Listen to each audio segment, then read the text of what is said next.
শুধু গণভোটে সংবিধান সংশোধন করা যাবে না বলছে বিএনপি। সংসদের সার্বভৌমত্ব হস্তক্ষেপ না মানার হুঁশিয়ারি। একটি গোষ্ঠীর বিরুদ্ধে ভোট বানচালে ষড়যন্ত্রের অভিযোগ। প্রধান উপদেষ্টার ভাষণে গুরুত্ব পেয়েছে একটি বিশেষ দলের স্বার্থ বলছে জামায়াত। ৩ উপদেষ্টার পদত্যাগ দাবি। সনদের অস্পষ্টতা নিয়ে সরকারের ব্যাখ্যা চায় এনসিপি। জুলাই সনদ বাস্তবায়নে গণভোটের 4 প্রশ্নের বোধগম্যতা নিয়ে প্রশ্ন। জনগণকে বোঝানোর দায়িত্ব সরকারের বলছে বিএনপি। হ্যাঁ ভোটের পক্ষে প্রচারে নামবে জামায়াত এনসিপি। ভোট সামনে রেখে বাংলাদেশ ব্যাংকের রাজনীতিকদের ভিড় খেলাপির খাতা থেকে নাম কাটানো তোড়জোড়। ঢালাও ছাড়পত্র না দেওয়ার পরামর্শ, ইচ্ছাকৃত দেনাদারের পাশে না থাকার ঘোষণা। এবং জলবায়ু পরিবর্তনের ক্ষতিপূরণ দাবি বাংলাদেশের। ব্রাজিলে COP30 সম্মেলনে মৎস্য ও প্রাণী সম্পদ মন্ত্রণালয় ক্ষতি মোকাবেলায় বিশ্বকে এগিয়ে আসার আহ্বান।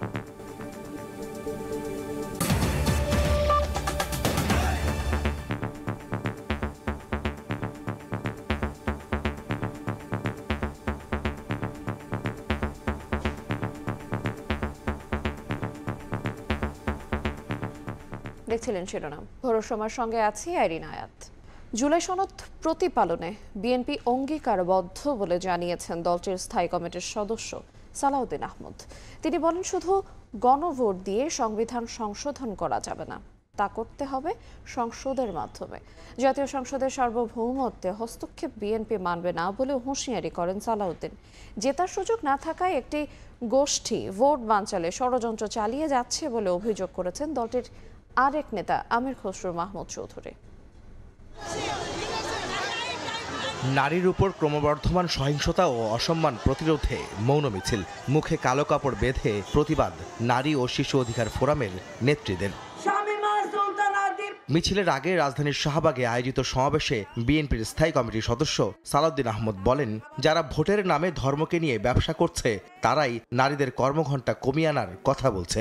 দেশে একটি দল যারা ধর্মের নামে ব্যবসা করে, রাজনীতির ব্যবসা করে এবং বিভিন্ন রকমের জান্নাতের টিকিট বিক্রি করে রাজনীতি করতে চায়, ভোটের বৈতরণী পার হতে চায়। তারা বলছে কর্মঘণ্টা কমিয়ে দিতে হবে, তারা চায় নারীরা অন্দরমহলে বন্দী থাকুক। তিনি আরো বলেন, আইনি ভিত্তি পাওয়ায় জুলাই সনদ প্রতিপালনে অঙ্গীকারবদ্ধ বিএনপি। সালাউদ্দিন আহমদ জানান, শুধু গণভোটের মাধ্যমে আইন প্রণয়ন ও সংবিধান সংশোধন করা যাবে না, করতে হবে জাতীয় সংসদের মাধ্যমে। গণভোটের মধ্য দিয়ে আইন প্রণয়ন করা হয়ে যাবে না, গণভোটের মধ্য দিয়ে সংবিধান সংশোধন হয়ে যাবে না, তার জন্য যে অবশ্যই জাতীয় সংসদ গঠিত হতে হবে। কোনো আরোপিত আইন দিয়ে, আদেশ দিয়ে, যে কোনো রকমের জবরদস্তিমূলক প্রস্তাব দিয়ে জাতীয় সংসদের সার্বভৌমত্বকে আমরা হস্তক্ষেপ করাতে দিতে চাই না। এদিন চট্টগ্রামে বাঁশখালীতে সাবেক মন্ত্রী জাফরুল ইসলাম চৌধুরীর স্মরণ সভায় বিএনপির স্থায়ী কমিটির আরেক সদস্য আমির খসরু মাহমুদ চৌধুরী বলেন, নির্বাচনে জেতার সুযোগ নেই জেনেই একটি গোষ্ঠী ভোট বানচালের ষড়যন্ত্র করছে। একটি গোষ্ঠী তারা নির্বাচন বানচাল করার জন্য ষড়যন্ত্র চালিয়ে যাচ্ছে, কারণ নির্বাচনে তাদের জেতার কোনো সুযোগ নাই। 14-15 মাস হয়ে গেছে একটি অনির্বাচিত সরকারের অধীনে বাংলাদেশ চলছে, যার কারণে সবকিছু স্থবির হয়ে গেছে। এর আগে চট্টগ্রামে এক সেমিনার শেষে সাংবাদিকদের প্রশ্নের জবাবে আমির খসরু জানান, দেশে সৃষ্ট বিভিন্ন সমস্যার সমাধান দিতে পারে একমাত্র নির্বাচিত সরকার। জনগণের নির্বাচিত প্রতিনিধিদের মাধ্যমে যত সমস্যার কথা এখন বলা হচ্ছে, সব সমস্যার সমাধান হবে। আহমেদ সালেহিন, সময় সংবাদ, ঢাকা। প্রধান উপদেষ্টার ভাষণে একটি বিশেষ দলের স্বার্থ গুরুত্ব পেয়েছে বলে অভিযোগ তুলেছে জামায়াত। দলটির নায়েবে আমির ডাক্তার সৈয়দ আব্দুল্লাহ মোহাম্মদ তাহের বলেছেন, এর মাধ্যমে নিরপেক্ষতা হারিয়েছে সরকার। আর দলের যৌথ সংবাদ সম্মেলনে তিনি দাবি করেন, সরকারকে ভুল পথে নিয়ে যাচ্ছেন 3 উপদেষ্টা। নাম উল্লেখ না করে অবিলম্বে তাদের পদত্যাগ চেয়েছে জামায়াত সহ 8 দল। প্রধান উপদেষ্টার জাতির উদ্দেশ্যে ভাষণের পর করণীয় ঠিক করতে বৃহস্পতিবার রাতেই বৈঠকে বসে 5 দফা দাবিতে আন্দোলনরত 8 দল। আনুষ্ঠানিক প্রতিক্রিয়া জানাতে শুক্রবার সকালে মগবাজার আল-ফালা মিলনায়তনে সংবাদ সম্মেলন করেন তারা। এ সময় বাংলাদেশ জামায়াতে ইসলামীর নায়েবে আমির ডাক্তার সৈয়দ আব্দুল্লাহ মোহাম্মদ তাহের অভিযোগ করেন, একটি দলের স্বার্থকে গুরুত্ব দিয়ে সংস্কারে ব্যাপক পরিবর্তন এনেছে সরকার। আমরা বিশ্বের সাথে লক্ষ্য করেছি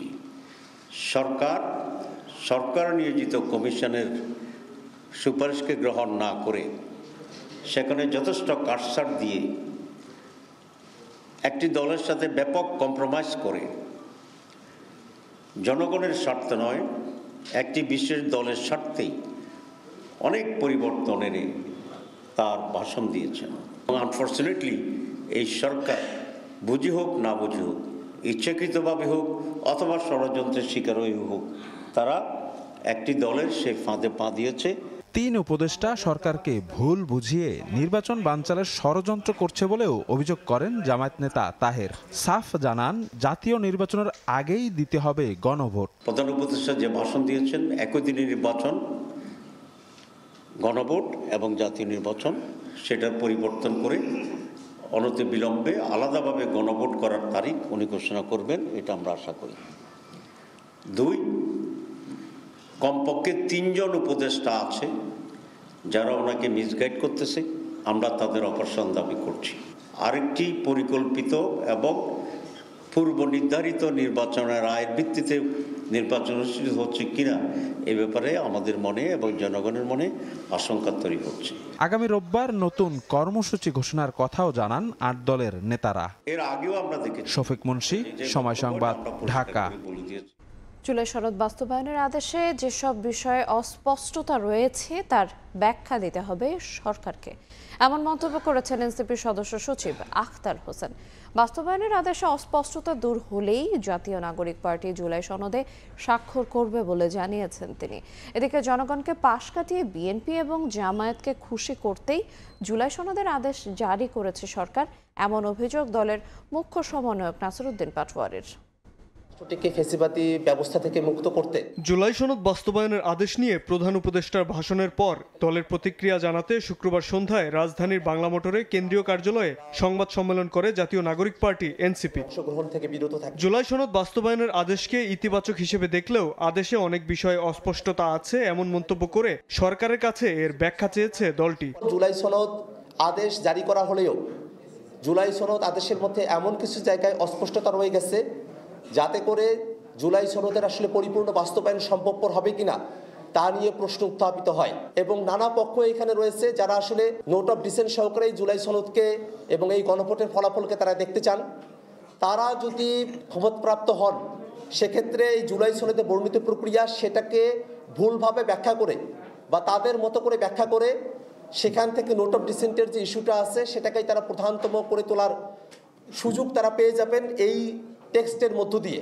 দলের মুখ্য সমন্বয়ক নাসিরউদ্দিন পাটোয়ারি বলেন, এই আদেশের মাধ্যমে দলগুলোকে খুশি করা হলেও জনগণের দাবিকে পাশ কাটিয়ে যাওয়া হয়েছে। আরেক প্রশ্নের জবাবে আদেশে রাষ্ট্রপতিকে দিয়ে স্বাক্ষর করার সমালোচনা করেন তিনি। যেই প্রক্রিয়া আদেশটা জারি করা হয়েছে, যেই কথামালাগুলো এসেছে, এটার মধ্য দিয়ে আমরা আবার পূর্বের ফেসিবাদী ব্যবস্থার দিকে যাব। নতুন কোনো কাঠামো আমরা দেখতেছি না। সরকার কয়েকজন উপদেষ্টাকে পাশে বসিয়ে, যেখানে বিএনপি এবং জামায়াতের উপদেষ্টা রয়েছে, তাদের কথা মতো সরকার জনগণকে পাশ কাটিয়ে 72-এর সংবিধানের কথা হাঁটা শুরু করেছে। যেসব বিষয়ে অস্পষ্টতা রয়েছে সেগুলো স্পষ্ট হওয়ার পর এনসিপি জুলাই সনদে স্বাক্ষর করবে বলেও জানান দলটির নেতারা। শাওয়াব ওয়াসি, সময় সংবাদ, ঢাকা। জুলাই সনদ বাস্তবায়নে গণভোটের 4টে প্রশ্নের বোধগম্যতা নিয়ে প্রশ্ন উঠেছে। বিএনপি বলছে জনগণকে বোঝানোর দায়িত্ব নিতে হবে সরকারকেই। গণভোটের সময় নিয়ে আপত্তি থাকলেও হ্যাঁ ভোটকে বিজয়ী করতে মাঠে নামবে জামায়াত, আর গণভোটকে ভিত্তি করে নির্বাচনী প্রচারণা চালানোর কথা বলছে এনসিপি। হাসান ওয়ালির রিপোর্ট। গণভোটের মাধ্যমে একই দিনে জাতীয় সংসদ নির্বাচনের দিনে জনগণের সম্মতি গ্রহণের জন্য যে প্রস্তাব করা হয়েছে সেটাকে আমরা স্বাগত জানিয়েছি। একই দিনে গণভোট আর একই দিনে জাতীয় নির্বাচন দেওয়ার কারণে ভোটারদেরকে বুঝতে দেয়া হলো না যে কি কি সংস্কার হতে যাচ্ছে। অস্থিরতা থামছে না রাজনীতির মাঠে। সংস্কার এবং বাস্তবায়ন প্রক্রিয়া নিয়ে নানা মতভিন্নতা শেষে গণভোট এবং সংবিধান সংস্কার পরিষদ নিয়ে চলছে পাল্টাপাল্টি বক্তব্য। সরকারের সিদ্ধান্ত অনুযায়ী ত্রয়োদশ জাতীয় সংসদ নির্বাচনের দিনই হবে গণভোট। জাতীয় তত্ত্বাবধায়ক সরকার গঠন, সাংবিধানিক প্রতিষ্ঠানে নিয়োগ, উচ্চকক্ষে পেয়ার সহ 4 পয়েন্টে মৌলিক বেশ কিছু সংস্কার উল্লেখ থাকবে। সব প্রশ্নে একটি হ্যাঁ বা না দিয়ে মতামত জানাবেন ভোটাররা। তবে দীর্ঘদিন পরের গণভোট এবং একাধিক প্রশ্নে সাধারণের বোধগম্যতা এবং আগ্রহ নিয়ে প্রশ্ন উঠছে সামাজিক যোগাযোগ মাধ্যম সহ বিভিন্ন মহলে। বিএনপির বেশ কিছু মতামতকে পাশ কাটিয়ে বাস্তবায়ন প্রক্রিয়া উন্মুক্ত করেছে সরকার। দলটির স্থায়ী কমিটির এই সদস্য বলছেন, সুষ্ঠু নির্বাচনের স্বার্থে অনেক কিছু ছাড় দিয়েছে তার দল, তবে গণভোট নিয়ে জনগণকে জানানোর দায়িত্ব সরকারকে নিতে হবে। জনগণের ভোটাধিকার প্রতিষ্ঠিত হোক তার স্বার্থে অনেক কিছু ছাড় দিয়েও আমরা পজিটিভ, যাতে সরকার একটা সুষ্ঠু নির্বাচন করে যেতে পারে। আমরা আমাদের নির্বাচনী প্রচারণা করব, কিসের উপর গণভোট সরকার জনগণকে অখারজ করবে। গণভোটের সময় নিয়ে আপত্তি থাকলেও হ্যাঁ বিজয়ী করতে জনগণকে সচেতন করতে কাজ শুরু করবে জামায়াত। একই সঙ্গে আগে গণভোটের দাবিতেও অনড় থাকার কথা বলছেন দলটির সেক্রেটারি জেনারেল। জাতীয় নির্বাচন আর গণভোট একসাথে গিয়ে একটা সংকট তৈরি হয়, আমরা তো প্রধান উপদেষ্টাকে সেই সংকট দূর করার জন্য আবেদন করতেই থাকবো। আমরাই ভোটারদেরকে ভোট কেন্দ্রে আনবো, মোটিভেশন করবো। গণভোটকে ভিত্তি করে নির্বাচনী প্রচারণা চালানোর কথা বলছে জুলাই আদেশের বেশ কিছু বিষয়ে আপত্তি জানানো এনসিপি। রাজনৈতিক প্রতিদ্বন্দ্বিতা গণভোটের ক্ষেত্রে মুখ্য না করার আহ্বান দলটির এই নেতার। আমাদের চেষ্টা থাকবে রাজনৈতিক দলগুলোর মধ্যে সহাবস্থান তৈরি করা, যাতে করে সনদে আমরা সেটা ইমপ্লিমেন্টেশন দেখতে পাই, এবং গণভোটের ক্ষেত্রে একটা দলের সাথে আরেকটা দলের রাজনৈতিক প্রতিদ্বন্দ্বিতা যাতে গণভোটের ক্ষেত্রে মুখ্য না হয়। প্রচারণায় যাব, সেখানে গণভোটটাই ভিত্তিমূল হয়ে উঠবে। ফেব্রুয়ারি প্রথমার্ধে জাতীয় নির্বাচনের দিন গণভোটে হ্যাঁ জয়ী হলে সংসদ সদস্যরা একই সঙ্গে দায়িত্ব পালন করবেন সংবিধান সংস্কার পরিষদের সদস্য হিসেবে। 180 কার্যদিবসের মধ্যে সংবিধান সংস্কার সম্পন্ন করার কথা বলা হয়েছে জুলাই জাতীয় সনদ বাস্তবায়ন আদেশে। হাসান ওয়ালি, সময় সংবাদ, ঢাকা। আগামী নির্বাচনের ব্যালট মুদ্রণের জন্য কাগজ প্রস্তুত করছে রাঙামাটির কর্ণফুলী পেপার মিল। এজন্য কারখানায় বেড়েছে কর্মচাঞ্চল্য। নির্বাচন কমিশনের 914 মেট্রিক টন রঙিন কাগজের চাহিদার বিপরীতে এরই মধ্যে সরবরাহ করা হয়েছে 178 মেট্রিক টন। হেফাজত সবুজের পাঠানো তথ্য, রাজীব দাস মুন্নার ছবি নিয়ে রিপোর্ট। পাল্প থেকে মন্ড, সেই মন্ড থেকে কয়েক ধাপে তৈরি হয় কাগজের রোল, পরে মেশিনের মাধ্যমে রোল কেটে করা হচ্ছে প্যাকেটজাত। নির্বাচন কমিশনের জন্য কাগজ তৈরি করছে রাঙামাটির কর্ণফুলী পেপার মিল, যা ব্যবহার হবে আগামী জাতীয় সংসদ নির্বাচনের ব্যালট মুদ্রণে। কারখানা কর্তৃপক্ষ বলছে, ব্যালট পেপার মুদ্রণের জন্য রঙিন কাগজের চাহিদা দিয়েছে কমিশন, যার মধ্যে রয়েছে সবুজ, গোলাপি, হালকা হলুদ ও নীলচে রঙের কাগজ। এ কারণে কর্মব্যস্ত হয়ে উঠেছে কারখানাটি। প্রতিষ্ঠানটির আয় বেড়েছে প্রায় 11 কোটি টাকা। নির্বাচনের কাগজের অর্ডার পাইছে, এজন্য মেশিন এখন ভালো চলতেছে। এটা ব্যালট পেপারের কাগজ, সামনে যে নির্বাচন হবে ওই নির্বাচনের কাগজ বানাইতেছি আমরা। মাস 2 মাস পরে আবার চালু হবে, আবার কিছু প্রোডাকশন হবে, আবার এইভাবে চলে। কিন্তু নির্বাচন অবস্থা এখন যে মাল ডেলিভারি চলতেছে মোটামুটি ভালোই আছে। তবে কাঁচামালের পর্যাপ্ত মজুদ না থাকায় একবারে সব কাগজ সরবরাহ করা যাচ্ছে না বলে জানায় কর্তৃপক্ষ। এই পর্যন্ত যে পরিমাণ র মেটেরিয়াল মজুদ আছে প্রায় 500 টনের উপরে, শুধুমাত্র রঙিন এবং ব্রাউন কাগজ বানানো হলো। পাইপলাইনে আরো কাগজ এখানে যোগ হবে। মোটামুটি আমাদের প্রস্তুতি নিয়ে আমরা সন্তুষ্ট। কর্তৃপক্ষের তথ্য মতে নির্বাচন কমিশনের 914 মেট্রিক টন রঙিন কাগজের চাহিদার বিপরীতে এরই মধ্যে 178 মেট্রিক টন সরবরাহ করেছে কর্ণফুলী পেপার মিল। বাকি কাগজ ধাপে ধাপে জানুয়ারির মধ্যে সরবরাহ করা হবে। সময় সংবাদ, রাঙামাটি। সার্টিফিকেট ক্লিন করতে বাংলাদেশ ব্যাংকে বেড়েছে রাজনীতিক ও ব্যবসায়ীদের ভিড়। নির্বাচনকে কেন্দ্র করে বিশেষ এই পুনঃতফসিলের সুবিধা কিনা তা যাচাই বাছাই না করে ঢালাও ছাড়পত্র দিলে আবারও রাজনীতিতে খেলাপি তোষণের পুনরাবৃত্তির শঙ্কা আর্থিক খাত বিশ্লেষকদের। বাংলাদেশ ব্যাংক বলছে, ইচ্ছাকৃত খেলাপিদের পাশে কখনোই দাঁড়াবে না কেন্দ্রীয় ব্যাংক। সেলিয়া সুলতানা রিপোর্ট। গত কয়েক সপ্তাহে বাংলাদেশ ব্যাংকে আসছেন বিভিন্ন দলের রাজনীতিবিদ ও তারকারা। কোভিড-19, ডলারের বাজারে ইউক্রেন রাশিয়া যুদ্ধের প্রভাব সহ গত কয়েক বছরে রাজনৈতিক অস্থিতিশীলতার প্রভাব থেকে ব্যবসা বাণিজ্যে গতি আনতে নীতি সহায়তার সিদ্ধান্ত নেয় বাংলাদেশ ব্যাংক। 2% নগদায়ন করলে ঋণ পুনঃতফসিল করে খেলাপির তালিকা থেকে নাম মুছতে পারবেন ব্যবসায়ীরা। ক্ষতিগ্রস্ত ব্যবসায়ীদের নীতি সহায়তা দিতে কমিটি করে বাংলাদেশ ব্যাংক।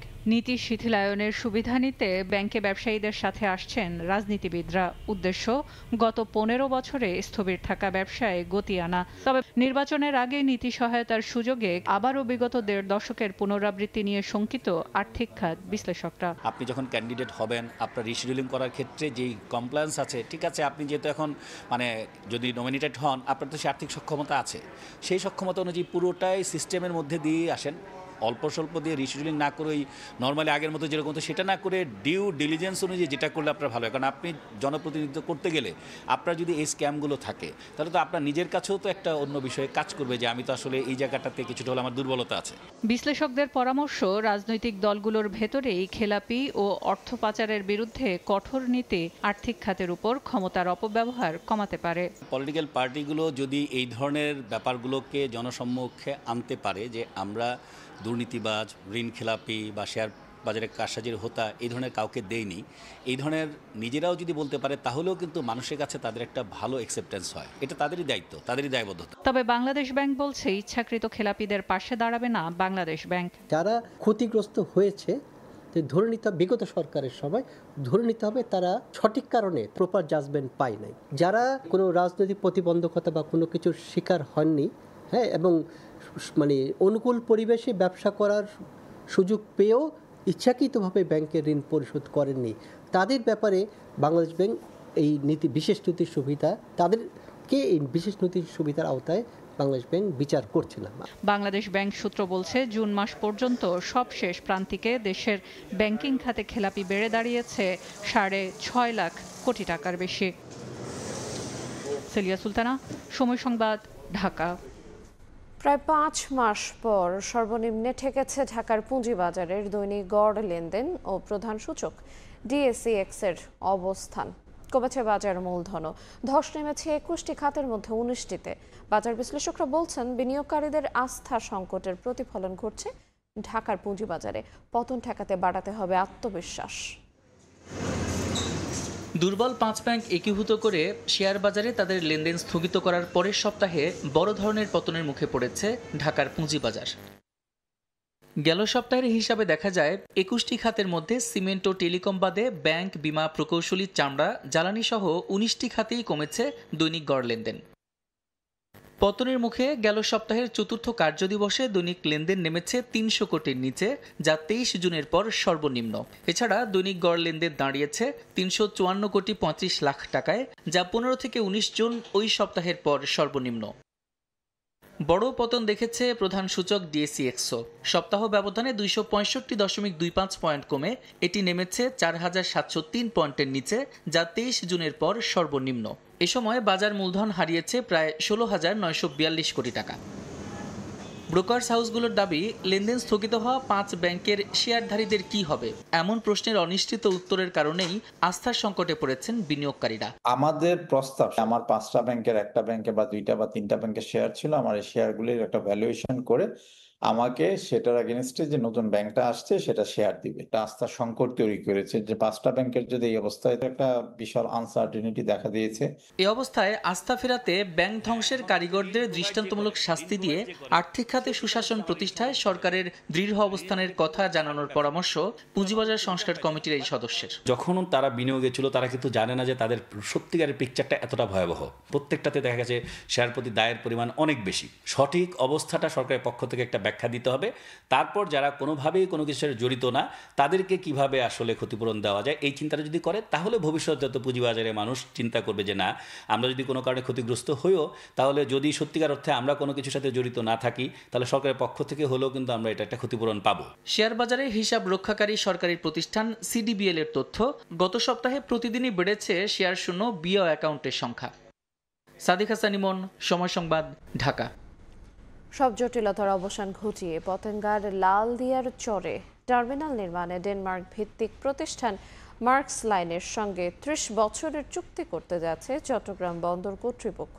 প্রথম পর্যায়ে 50 একর জায়গায় টার্মিনাল তৈরি এবং অত্যাধুনিক যন্ত্রপাতি স্থাপনে 6,700 কোটি টাকা বিনিয়োগ করতে যাচ্ছে বিশ্বখ্যাত শিপিং প্রতিষ্ঠানটি। সাক্ষাৎ ক্যামেরায় বিস্তারিত জানাচ্ছেন কমল দে। স্বাধীনতার পর থেকেই দখল বেদখলে আলোচিত ছিল চট্টগ্রাম নগরীর কর্ণফুলী নদীর তীরবর্তী এই লালদিয়ার চর। বন্দরের খুব কাছে অবস্থান হয় দীর্ঘদিন ধরে চেষ্টা চলছিল স্বতন্ত্র কন্টেনার টার্মিনাল তৈরি করার, কিন্তু অবৈধ দখল মুক্ত করা সহ নানা জটিলতায় তা বারবার পিছিয়েছে। তবে সব জটিলতা কাটিয়ে টার্মিনাল নির্মাণের জন্য মার্কস লাইনের সঙ্গে চট্টগ্রাম বন্দরের চুক্তি এখন সময়ের ব্যাপার মাত্র। নিজেরা এটা বিওটি ভিত্তিতে করবে এবং এখানে প্রায় 850 মিলিয়ন মার্কিন ডলার তারা বিনিয়োগ করবে। তিনটা যেটি হবে, একটা টার্মিনালে 616 মিটার এটার লেন্থ, আগামী 2-1 মাসের মধ্যে তাদের সাথে চুক্তি হওয়ার একটা সম্ভাবনা আছে। বন্দরের যে কন্টিনিউয়াস যে প্রবৃদ্ধি হচ্ছে সেটাকে সামাল দেওয়ার জন্য আমাদের এই সক্ষমতা বৃদ্ধি হবে। সারা বিশ্বে কন্টেনার বাণিজ্যের 40% হিস্সা যেমন এককভাবে মার্কস লাইনের, তেমনি বিভিন্ন দেশে অন্তত 60টি বন্দর এবং টার্মিনাল পরিচালনা করছে মার্কস লাইনের অঙ্গ প্রতিষ্ঠান এপি মোলার। দে আর এক্সপার্ট কন্টেনার লাইনে, সব মডার্ন সিস্টেম এগুলো অপারেট করবে এবং ওদের আউটপুট হবে বেশি। ওরা দেখা যাবে সিঙ্গাপুরের মতো প্রতি মিনিটে একটা করে কন্টেনার লোড অ্যান্ড অফলোড করতেছে এবং অটোমেটিক মেকানিজম, এই সিস্টেম, অটোমেটিক ইন্টেলিজেন্স ওরা হয়তো ওই মেশিনারিগুলির মধ্যে ইনপুট দেবে এবং ইট উইল বি মোর ফাস্টার। 3টি জাহাজ বেরোনোর জেটির সমন্বয়ে টার্মিনাল নির্মাণের পাশাপাশি কন্টেনার রাখতে চট্টগ্রাম বন্দরের কাছে কমপক্ষে 50 একর জায়গার চাহিদা জানিয়েছে মার্কস লাইন।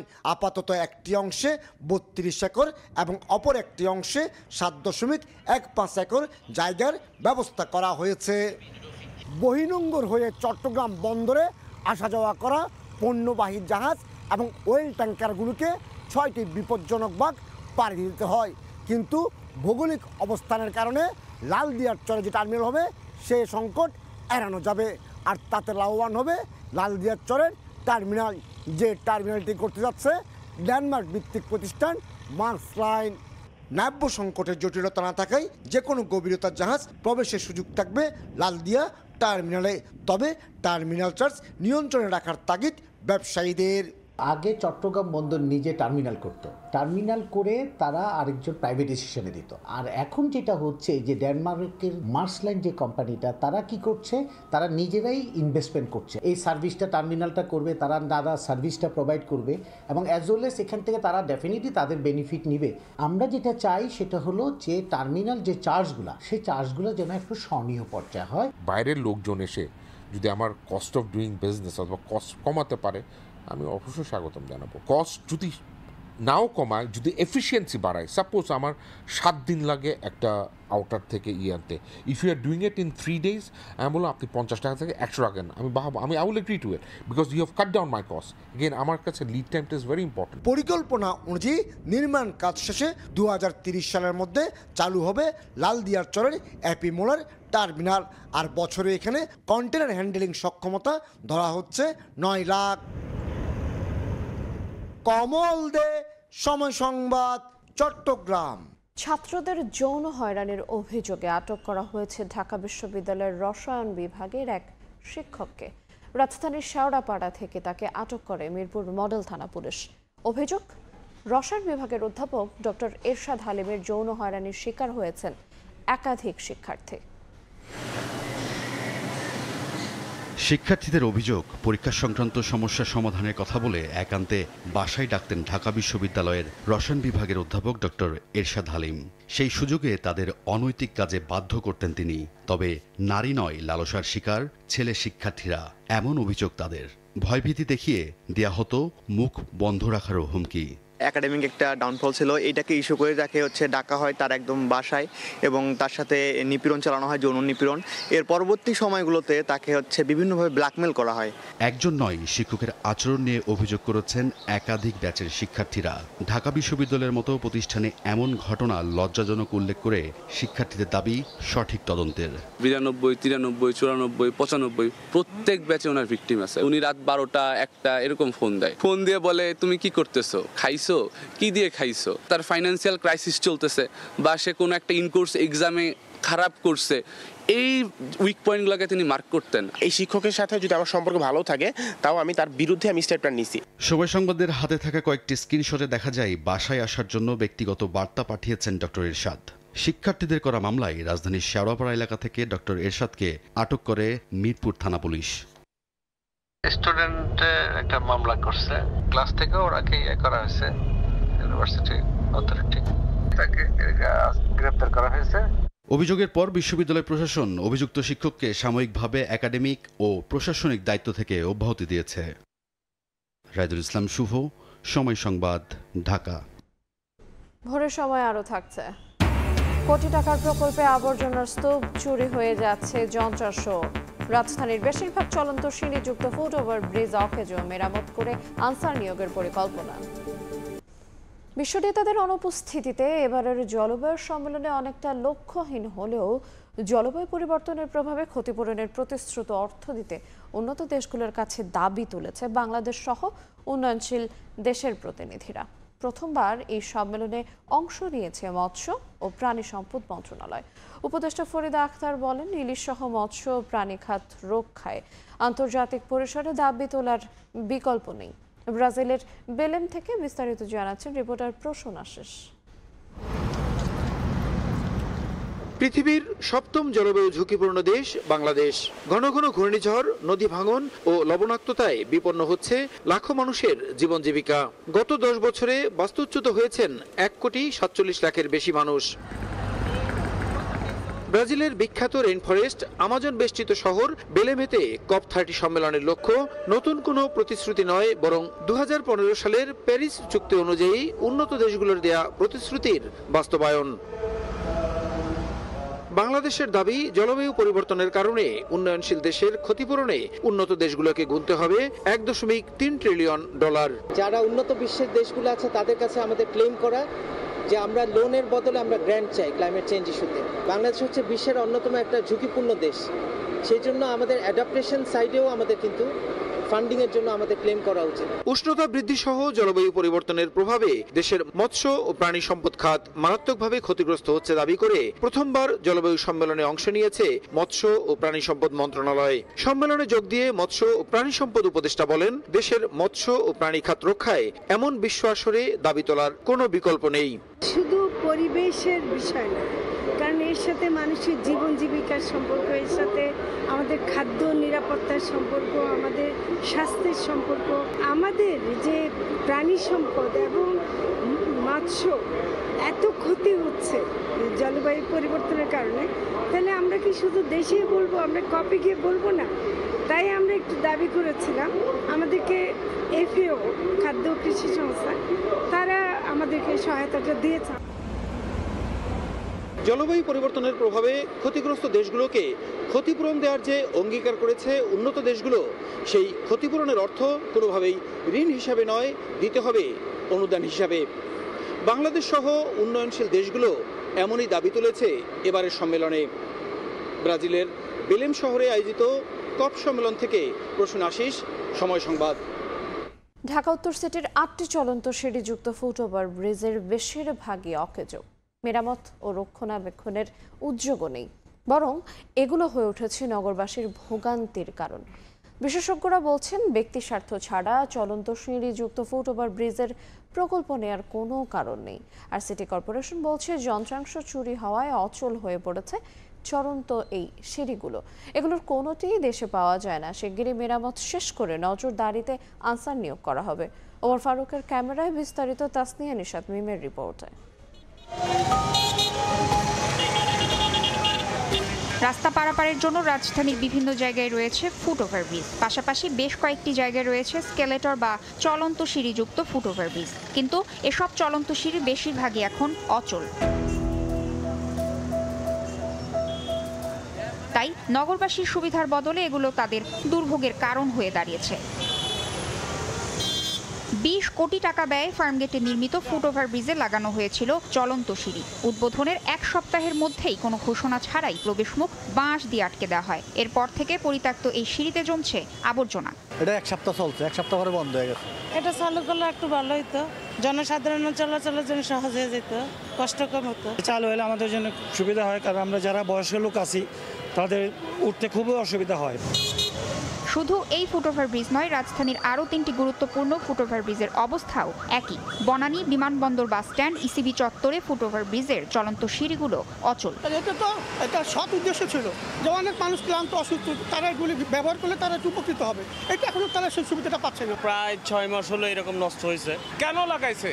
মানুষের কোনো সুবিধা হওয়া তো দূর কথা, ভোগান্তির শেষ নাই। বিশেষজ্ঞরা বলছেন এসব চলন্ত সিঁড়ি বাংলাদেশের পরিবেশে খোলা জায়গায় ব্যবহারের উপযোগী নয়। বৃষ্টি, ধুলাবালি ও আর্দ্রতায় দ্রুত নষ্ট হচ্ছে যন্ত্রাংশ।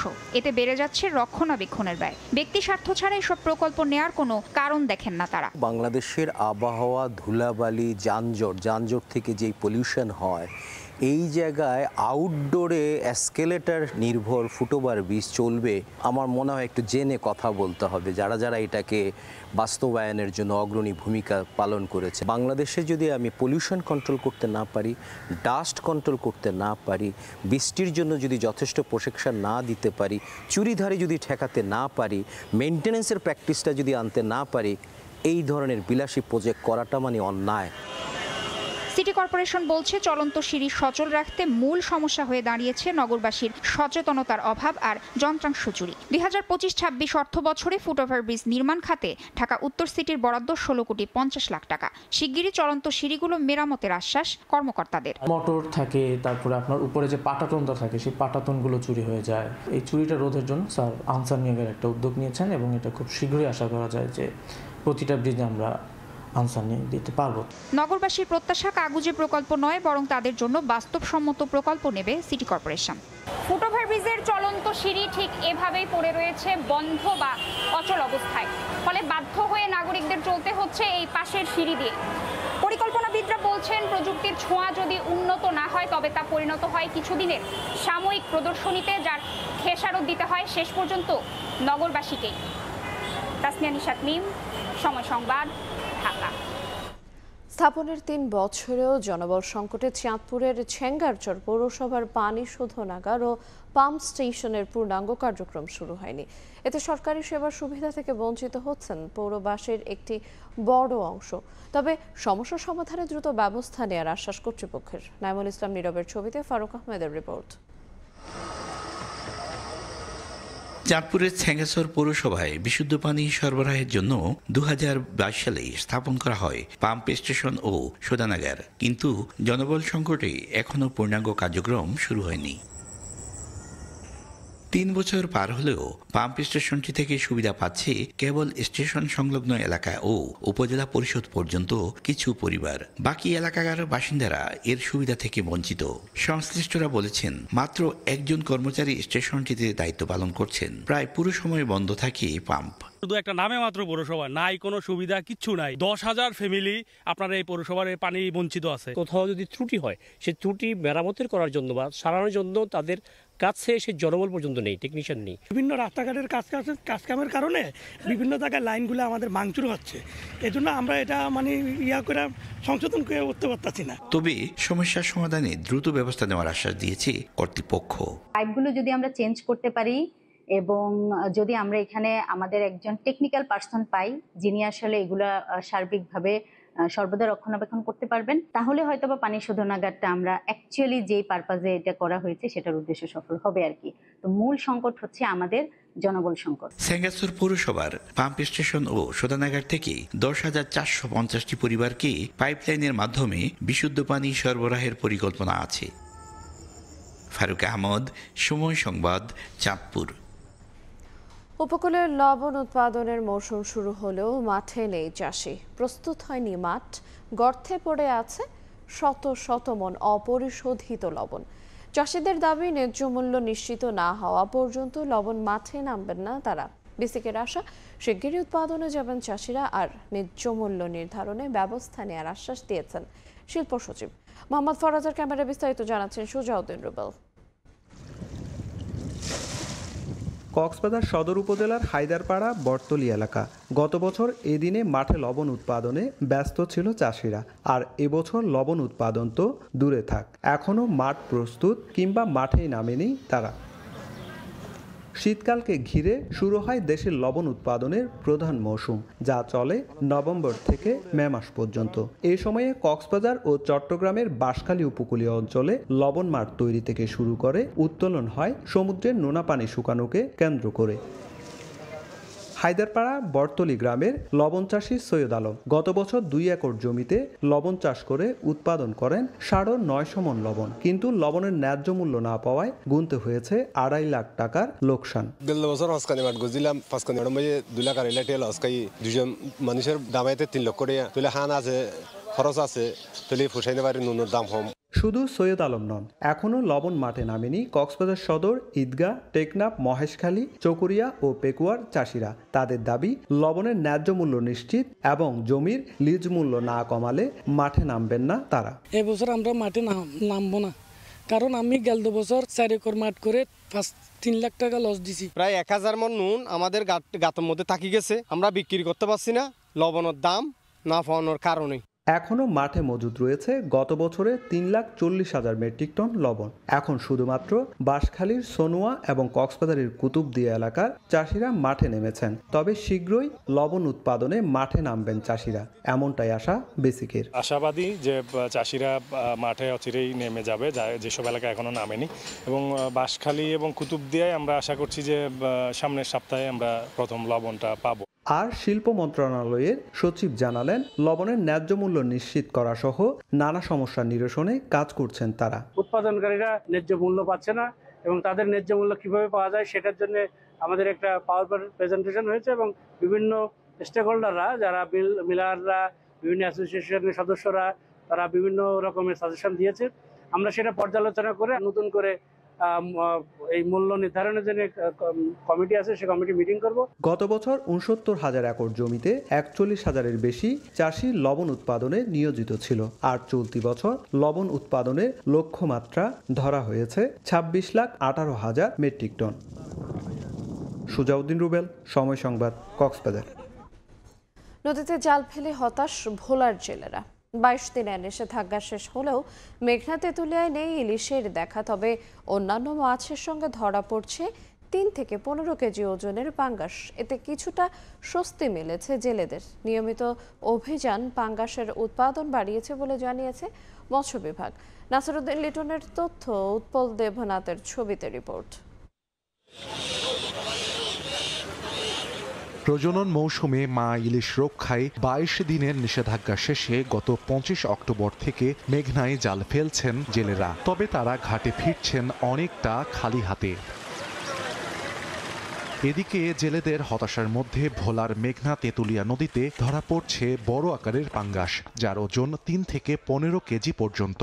ঘাটেই বিক্রি হচ্ছে 500 থেকে 600 টাকা কেজি দরে। জেলেরা বলছেন ইলিশের আয় হচ্ছে পাঙ্গাসেই। গত 1 সপ্তাহ ধরে জেলার প্রতিটি মাছ ঘাটে দৈনিক 200 থেকে 300 পাঙ্গাস বেচা কেনা হচ্ছে। অভিযানের পরতনে নদীতে কোনো মাছ হয় না, ইলিশ মাছ তাহলে জায়গা গেছি 3টা পাঙ্গাস বেচছি। ইলিশ মাছ কমছে দেখে পাঙ্গাস 2 একটু পাই। গত বছরের তুলনায় এই বছর পাঙ্গাস উত্তোলন ভালো, মোটামুটি জেলেরা চলতে পারে, আমরাও চলতে পারি। যারা পাঙ্গাস চাল করছে তারা খুব লাভবান আছে।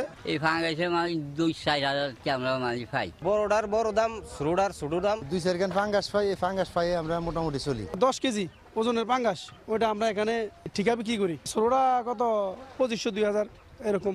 নিয়মিত অভিযানের কারণে ইলিশের সঙ্গে পাঙ্গাসের উৎপাদন বাড়ছে বলে জানায় মৎস্য বিভাগ। এটাই খুবই স্বাভাবিক এবং প্রতি বছর এটাই হয়ে থাকে। জেলেরা এখন যেহেতু ইলিশ কম পাচ্ছে, তারা তাদের যে ইলিশ না পাওয়ার কারণে তাদের যে লোকসানটা, সেই পাঙ্গাসের মাধ্যমে তারা তুলে নিতে পারবে এবং তারা যদি পাঙ্গাসের জাল ব্যবহার করে পাঙ্গাস ধরে, আমরা মনে করি যে তারা লাভবান হবে এবং ইলিশ যে কম পাচ্ছে সেই ক্ষতিটা তারা পুষিয়ে নিতে পারবে। মৎস্য বিভাগের তথ্য মতে চলতি মৌসুমে ভোলায় ইলিশের উৎপাদন লক্ষ্যমাত্রা নির্ধারণ করা হয়েছে 1,80,000 মেট্রিক টন। প্রথম 5 মাসে ইলিশ ধরা পড়েছে 61,000 মেট্রিক টন। সময় সংবাদ, ভোলা। ব্রাহ্মণবাড়িয়ার আশুগঞ্জের লালপুরে তৈরি করা হচ্ছে মিঠা পানির মাছের শুঁটকি। জেলেরা বলছেন বিক্রির পর লাভের বড় অংশ চলে যায় ঋণ প্রদানকারী মহাজন ও দাদন ব্যবসায়ীদের কাছে। এজন্য সহজ শর্তে সরকারি ঋণ সুবিধার দাবি তাদের। শিগগিরই জেলেদের আর্থিক সংকট সমাধানে উদ্যোগ নেওয়ার আশ্বাস সংশ্লিষ্টদের। হৃদয়পালের ছবিতে উজ্জ্বল চক্রবর্তীর রিপোর্ট। মাচার উপর শুকানো হচ্ছে মাছ। নদী থেকে পুঁটি, ট্যাংরা, শোল, টাকি, চাঁদা সহ বিভিন্ন মিঠা পানির মাছ এনে তৈরি করা হচ্ছে শুটকি। ব্রাহ্মণবাড়িয়ার মেঘনা তীরবর্তী আশুগঞ্জের লালপুরে শুটকি তৈরি করছেন মৎস্যজীবীরা। এখান থেকে শুটকি কিনে পাইকাররা সরবরাহ করছেন দেশের বিভিন্ন এলাকায়। জেলেরা বলছেন শুটকি উৎপাদনে প্রয়োজন বড় অঙ্কের পুঁজি। বিক্রির পর লাভের একটি বড় অংশ চলে যায় ঋণ প্রদানকারী মহাজন ও দাদন ব্যবসায়ীদের কাছে। এজন্য সহজ শর্তে সরকারি ঋণ সুবিধা দাবি তাদের। কিছু দাঁড় করে আনি, কিছু লোন টোন তুলে বা কিছু বাহি বক্কা রাহি, এইভাবে আমরা চল্লা পেরে আসছি আর কি। এখন সরকার যদি এই ব্যাপারে আমরা একটু সহযোগিতা করতো, আমরা একটু বাঁচতে পারলাম, কারণ ব্যবসাটা তো অনেক পুঁজি বাড়া লাগে। ব্যাংকেতে কোনো 10 টাকা পাইতেছি না বলে তোমরা সাহায্য করলাম, ব্যাংকেতে 10 টাকা নিয়ে তোমরা কাজ কারবার করো। সম্ভাবনাময় এই খাতকে সম্প্রসারিত করতে আরও সরকারি পৃষ্ঠপোষকতার প্রয়োজন বলছেন অর্থনীতিবিদরা। তবে শিগগিরই জেলেদের আর্থিক সংকট সমাধানের উদ্যোগ নেওয়ার আশ্বাস সংশ্লিষ্টদের। এই অপরিচিত আইটেমগুলোকে যদি প্রমোট করা যায়, তাহলে আমাদের ফরেন এক্সচেঞ্জ আর্নিংসের যে ক্ষেত্রটা, বেসটা, এটা সম্প্রসারিত হবে। ব্যাংক থেকে লোন নেওয়ার জন্য কিছু বৈশিষ্ট্য থাকে, ওই বৈশিষ্ট্যগুলো ফুলফিল করা উৎপাদনকারীদের জন্য খুবই কষ্টসাধ্য। এই বিষয়ে মাসিক সমন্বয় সভায় আগামী মিটিংগুলোতে আমি এই বিষয়টা উপস্থাপন করব। প্রতি বছর অক্টোবর থেকে মার্চ পর্যন্ত বছরের 6 মাস লালপুরের শুটকি ব্যবসা জমে ওঠে। এ সময়ে অন্তত 100 কোটি টাকার বাণিজ্য হয়। প্রয়োজনীয় অর্থের যোগান পেলে ব্রাহ্মণবাড়িয়া লালপুরের শুটকিও দেশের গণ্ডি পেরিয়ে বিদেশে রপ্তানি করা সম্ভব, এমনটি মনে করছে এই অঞ্চলের শুটকি মাছ ব্যবসায়ীরা। উজ্জ্বল চক্রবর্তী, সময় সংবাদ, ব্রাহ্মণবাড়িয়া। নির্মাণ কাজ শেষ হওয়ার 2 বছরের মধ্যে বাগেরহাটের শরণখোলা মোড়লগঞ্জে টেকসই বেড়ি বাঁধের একাধিক স্থানে ফাটল দেখা দিয়েছে। ব্লক ধসে বিলীন হচ্ছে বলেশ্বর নদীতে। ঝুঁকির মধ্যে অন্তত 15 কিলোমিটার অংশ। বাঁধ নির্মাণে মাটির পরিবর্তে বালু দেওয়ার অভিযোগ করেছেন এলাকাবাসী। তবে নদী শাসন করে ঝুঁকিপূর্ণ এলাকায় কাজ করা হবে বলছে পানি উন্নয়ন বোর্ড। আলী আকবর টুটুলের তথ্য, আমিনুল ইসলামের ছবিতে রিপোর্ট। 2007 সালের 15 নভেম্বর সিডরের আঘাতে লণ্ডভণ্ড হয় বাগেরহাট সহ উপকূলীয় কয়েকটি জেলা। প্রাণহানি ঘটে অনেকের। স্বজন হারানো বেদনা ও আর্থিক ক্ষতি ভুলে শরণখোলা ও মোড়লগঞ্জবাসীর একমাত্র দাবি ছিল টেকসই বেড়ি বাঁধের।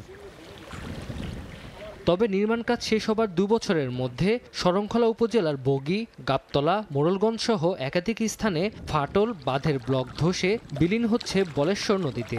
ভাঙন আতঙ্কে ঘরবাড়ি হারানোর ভয়ে দিন কাটছে উপকূলবাসীর। স্থানীয়দের অভিযোগ, বাঁধ নির্মাণের সময় মাটির বদলে বালু দেয়ায় ঝুঁকিতে পড়েছেন তারা।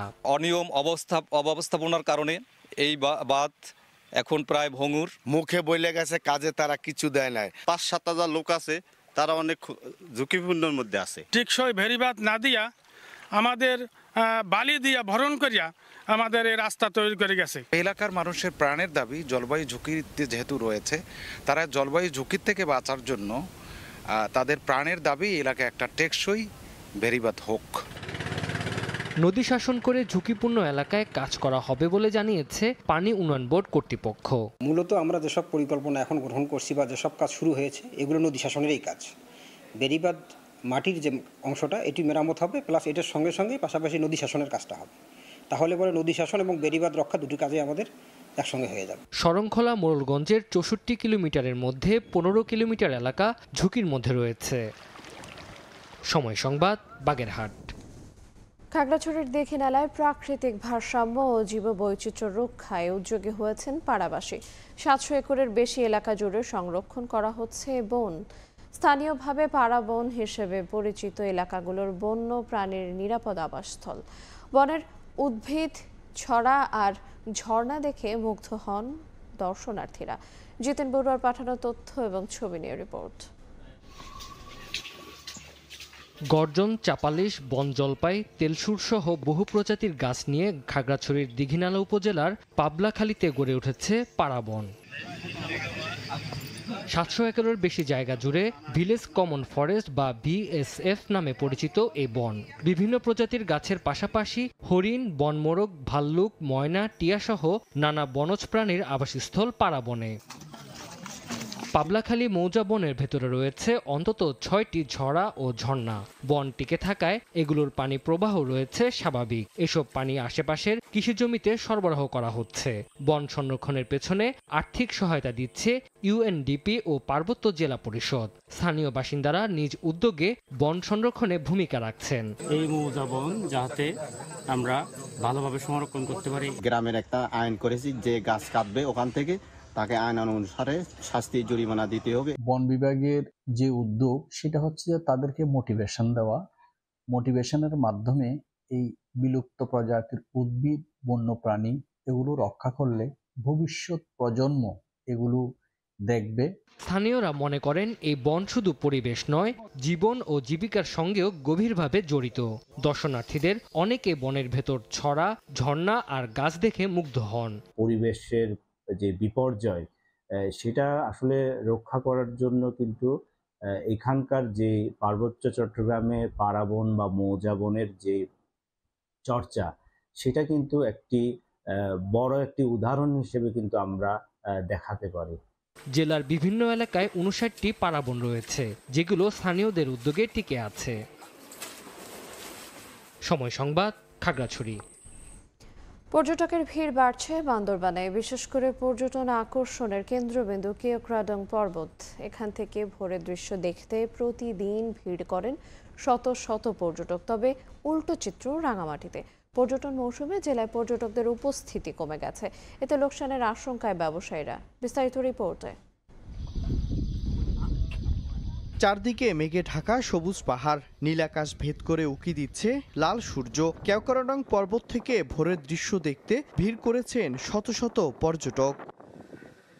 বান্দরবনের রুমায় দেশের দ্বিতীয় বৃহৎ পর্বতশৃঙ্গ কেওক্রাডং পর্বত। সমুদ্রপৃষ্ঠ থেকে প্রায় ৩,২০০ ফুট উঁচুতে এর অবস্থান। নিরাপত্তার কারণে দীর্ঘদিন ভ্রমণ নিষেধাজ্ঞার পর সম্প্রতি পর্যটকদের জন্য উন্মুক্ত করা হয়েছে এ পর্যটন স্পটটি।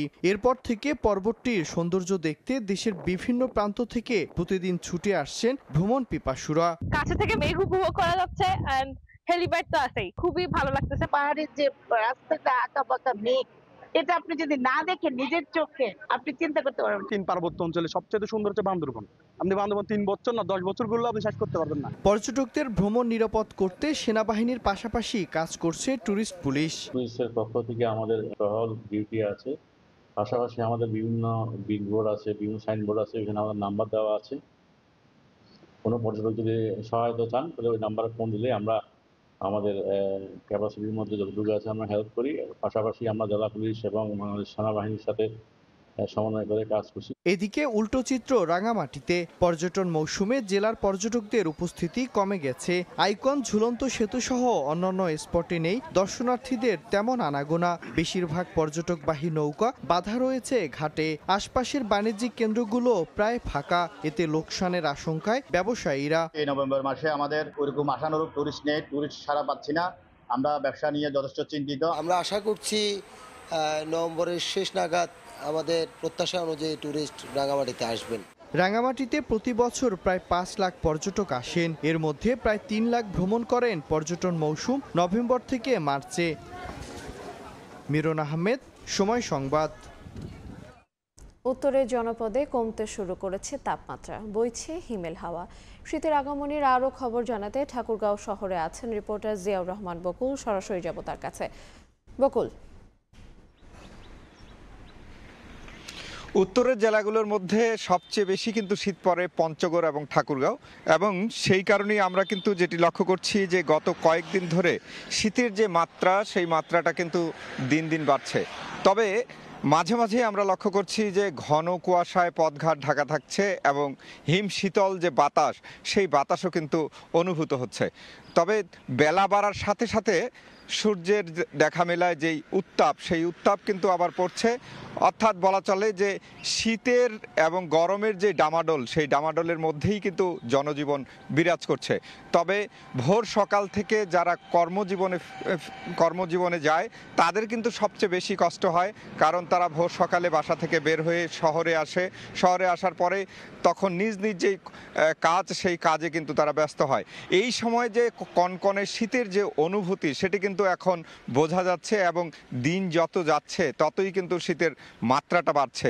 আমরা দেখেছি যে যারা বয়োবৃদ্ধরা রয়েছে তাদের সবচেয়ে বেশি কষ্ট হচ্ছে, পাশাপাশি এই শিশুরা যারা রয়েছে তাদের কষ্টটা বাড়ছে। সেই কারণেই হাসপাতালে যেই পরিস্থিতি, সেই পরিস্থিতিতে স্বাভাবিক যেই সময়টাতে রোগীরা থাকে তার চেয়ে অনেক বেশি কিন্তু রোগী আমরা লক্ষ্য করছি এবং সেটি আমরা কর্তৃপক্ষের সাথে কথা বলেও জেনেছি। তবে হাসপাতালের যেই অবস্থা, সেই অবস্থায় যদি আমরা বলি যে এখন সর্দি কাশি নিউমোনিয়া থেকে নানা রোগে আক্রান্ত হচ্ছে সব বয়সী মানুষেরা। এই যে শীতের প্রকোপ, এই প্রকোপের কারণে মানুষের যে কষ্ট, উত্তরাঞ্চলের যে মানুষের কষ্ট, সেই কষ্টটা দিন যত যাবে তত বেশি বাড়বে। আমরা বরাবরই লক্ষ্য করে থাকি যে শীতের তীব্রতা যখন বেড়ে যায় তখন সাধারণ মানুষের যে কষ্ট, সেই কষ্টটা অনেক বেশি বাড়ে। কারণ এই উত্তরাঞ্চলের মানুষের যেই শীত বস্ত্রের যে অভাব, সেই শীত বস্ত্রের অভাবের কারণে তাদের অনেক কষ্ট হয়। আমরা এটিও লক্ষ্য করে থাকি, সেটি হচ্ছে যে যারা ছিন্নমূল মানুষ রয়েছে, যারা দরিদ্র মানুষ রয়েছে, সবচেয়ে বিশেষ করে ছিন্নমূল মানুষরা তারা কিন্তু বিভিন্ন প্ল্যাটফর্মে, অর্থাৎ রেল লাইনের প্ল্যাটফর্মে, অফিস আদালতের বারান্দায় তারা শুয়ে বসে দিন কাটায়। এই যে মানুষের যে জীবন যাত্রা এবং মানুষের যে কষ্ট, সেই কষ্টটা অনুভূত হয় এই ঠাকুরগাঁ জেলার যেই একদম প্রান্তিক থেকে শুরু করে শহর পর্যন্ত যেই মানুষগুলো বসবাস করে তাদের মধ্যে। তবে বরাবরই আমরা লক্ষ্য করে থাকি যে জেলা প্রশাসনের পক্ষ থেকে তারা কিন্তু সবসময় শীত বস্ত্র যে দেয়ার বিষয়টি দরিদ্র মানুষদেরকে, সেটি কিন্তু ব্যবস্থা গ্রহণ করে। পাশাপাশি এটিও আমরা লক্ষ্য করি যে বিভিন্ন বেসরকারি যে সংস্থা রয়েছে সেই সংস্থাগুলো উদ্যোগ। তো এই ছিল আমার কাছ থেকে ঠাকুরগাঁয়ের শীতের সর্বশেষ। আমরা সরাসরি যুক্ত ছিলাম ঠাকুরগাঁও থেকে। ভোরের সময় এই ছিল আমার কাছে। পরবর্তী সংবাদগুলো জানাতে যুক্ত হবেন সহকর্মী মালিহা সুহরাওয়ার্দী। ধন্যবাদ আইরিন। পরবর্তী সংবাদগুলো জানাবো আমি মালিহা সুহরাওয়ার্দী। দেখছেন ভোরের সময়, সঙ্গেই থাকুন। নির্বাচনে জিতলে শেখ হাসিনার বিচার সহ বিএনপির ৩১ দফা বাস্তবায়ন করা হবে বলে জানিয়েছেন ঢাকা ৬ আসনের ধানের শীষের প্রার্থী ইশরাক হোসেন। শুক্রবার বিকেলে রাজধানীর গোপীবাগে ব্রাদার্স ইউনিয়ন ক্লাব মাঠে আয়োজিত নির্বাচনী গণমিছিলে এই ঘোষণা দেন তিনি। বলেন, নির্বাচিত হলে চাঁদাবাজ সন্ত্রাসীদের নির্মূল করা হবে। ষড়যন্ত্র না করে রাজনৈতিক দলগুলোকে ভোটের মাঠে নামার আহ্বান জানান বিএনপি মনোনীত এই প্রার্থী।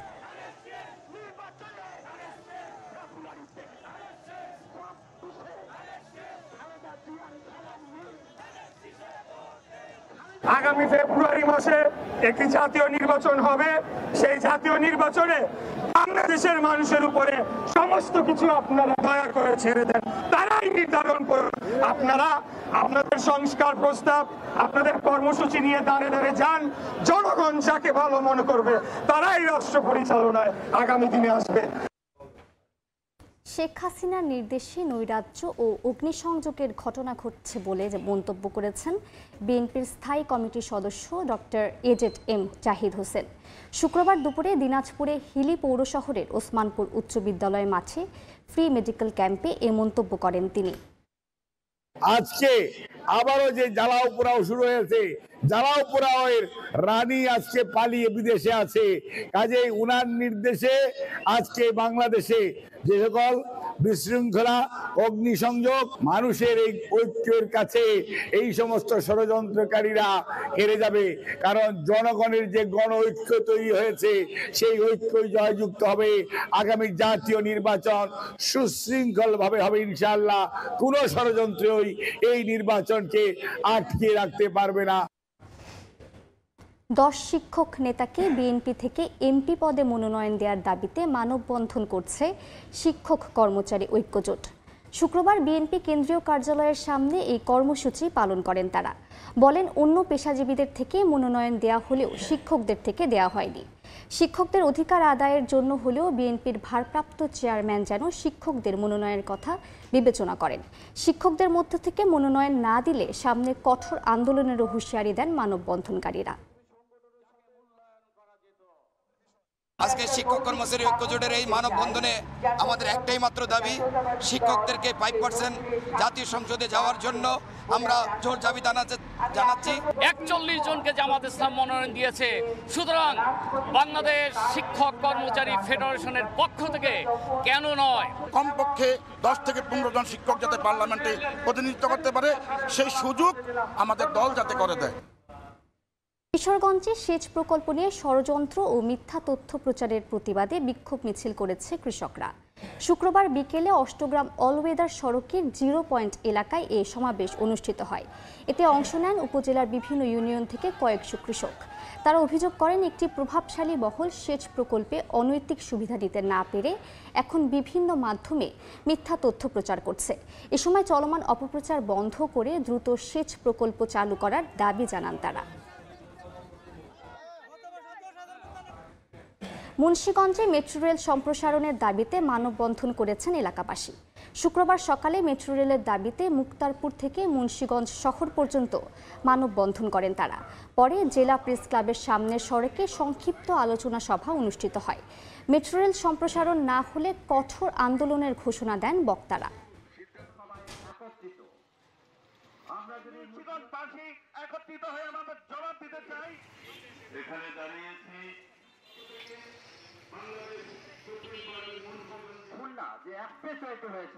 আমার বুকের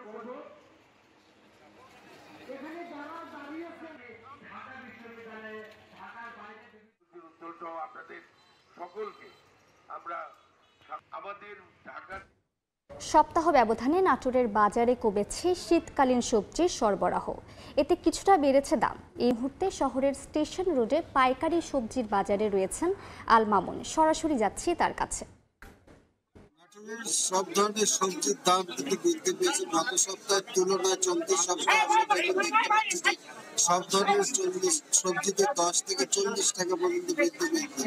এই বৃদ্ধি পাওয়ার ফলে কিন্তু কৃষকরা যেটি বলছেন যে গত অক্টোবরের শেষ সপ্তাহে যে বৃষ্টিপাত হয়েছে, এই বৃষ্টিপাতের কারণে তাদের ফসল ক্ষতিগ্রস্ত হয়েছে, ফলে উৎপাদন কমে আসছে। কমে আসার কারণে সবজির দামগুলো বৃদ্ধি পেয়েছে।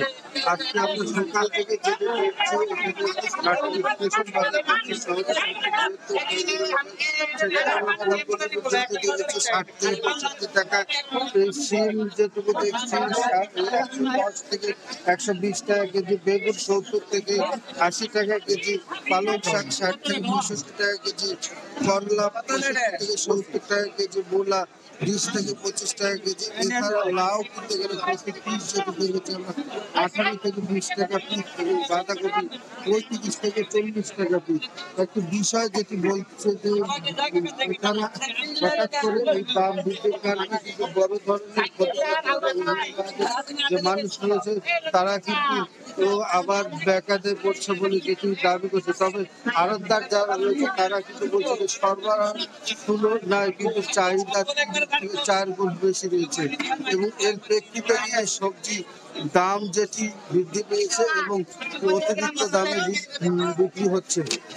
কৃষি বিভাগ যেটি বলছে তারা চলতি বছর 5,500 হেক্টর জমিতে সবজির আবাদের লক্ষ্যমাত্রা নির্ধারণ করেছে। তবে অতিরিক্ত বৃষ্টির কারণে সেই লক্ষ্যমাত্রা তাদেরও পূরণ হয়নি। বিশেষ করে জেলা সহ জেলার বাইরে যে সবজিগুলো সরবরাহ হয়ে থাকে সে ক্রেতা অধিক থাকে, তার প্রেক্ষিতে কিন্তু এই দাম বৃদ্ধি পাচ্ছে। যে একটি বিষয় কৃষি বিভাগ বলছে নাটোর জেলায় প্রতিদিন গড়ে 500 থেকে 520 মেট্রিক টন নানা ধরনের সবজির চাহিদা রয়েছে, কিন্তু সেই চাহিদা তুলনা অনুযায়ী এই উৎপাদন হচ্ছে না এবং বাজারে সরবরাহ হচ্ছে না। এর পাশাপাশি বিভিন্ন জেলার যে পাইকারি ক্রেতা রয়েছে এবং সেই সবজিগুলো নিয়ে যাওয়ার প্রেক্ষিতে কিন্তু দাম বৃদ্ধি পাচ্ছে বলে যেটি কৃষকরা এবং ব্যবসায়িকরা বলছে। ব্যবসায়িকদের যেটি দাবি করছে তারা যেটি বলছে যে এই সবজির দাম আরো নিয়ন্ত্রণে আসতে অন্তত 2 থেকে 3 সপ্তাহ অপেক্ষা করতে হবে, তারপরে কিন্তু এই সবজির দাম কমে আসবে। তো আমার কাছে নাটোর স্টেশন বাজার থেকে সর্বশেষ খবর এই খবর ছিল। আমরা সরাসরি ছিলাম নাটোরে। উপমহাদেশের প্রখ্যাত চলচ্চিত্র নির্মাতা ঋত্বিক কুমার ঘটকের জন্মশতবার্ষিকী উপলক্ষে চট্টগ্রামে অনুষ্ঠিত হল স্মারক বক্তৃতা। শুক্রবার বিকেলে নগরীর আলিওস ফ্রসেজ মিলনায়তনে চট্টগ্রাম ফিল্ম ইনস্টিটিউট ও আলিওস ফ্রসেজ যৌথভাবে এই অনুষ্ঠানের আয়োজন করে। অনুষ্ঠানে মূল প্রবন্ধ পাঠ করেন চলচ্চিত্র বিশেষজ্ঞ আলম খোরশেদ। কবি কমলেশ দাশগুপ্তের সভাপতিত্বে অনুষ্ঠানে উপস্থিত ছিলেন কথাসাহিত্যিক ক্ষণরঞ্জন রায়, চট্টগ্রাম ফিল্ম ইনস্টিটিউটের সভাপতি শৈবাল চৌধুরী সহ অনেকে। এ সময় বক্তারা বলেন, ঋত্বিক ঘটকের প্রতিটি চলচ্চিত্রই প্রথা ভাঙা ও সময়ের চেয়ে এগিয়ে থাকা চলচ্চিত্র। এর আগে 2 দিন ব্যাপী আলিওস ফ্রসেজে প্রদর্শিত হয় ঋত্বিক ঘটকের নির্মিত বিভিন্ন চলচ্চিত্র।